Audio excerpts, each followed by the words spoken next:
Parmi les passants pressés, ils passent presque inaperçus. Et pourtant, les chiens errants sont aujourd'hui 250 000 à Santiago du Chili. Leur reproduction ne fait l'objet d'aucun contrôle. On les retrouve un peu partout, y compris sur les pelouses du palais présidentiel. Et bien souvent, ils sont craints par les Chiliens. Il m'est déjà arrivé de devoir défendre des gens avec mon parapluie, de les chasser. Ce chien-là, un jour, il m'a suivi, il a failli me mordre.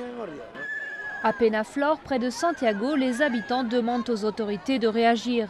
Car récemment, une cinquantaine de chiens errants ont été abattus après la mort de 2 personnes suite à des attaques de chiens. Dans tous les villages, on retrouve des chiens morts. Ils ont été mis dans des sacs jaunes ou des sacs noirs, ils ont été empoisonnés, poignardés, lapidés ou même tués par balle. Pour éviter ce genre d'exécution, certains proposent de mieux réglementer la possession d'animaux pour empêcher les abandons.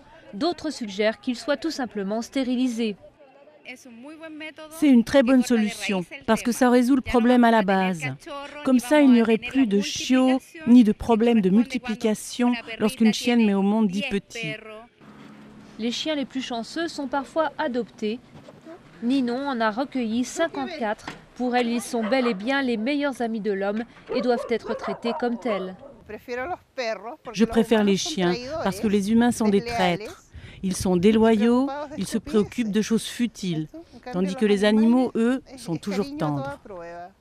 En attendant de la tendresse en retour, les chiens solitaires et sauvages continuent de déambuler dans les rues de la capitale chilienne.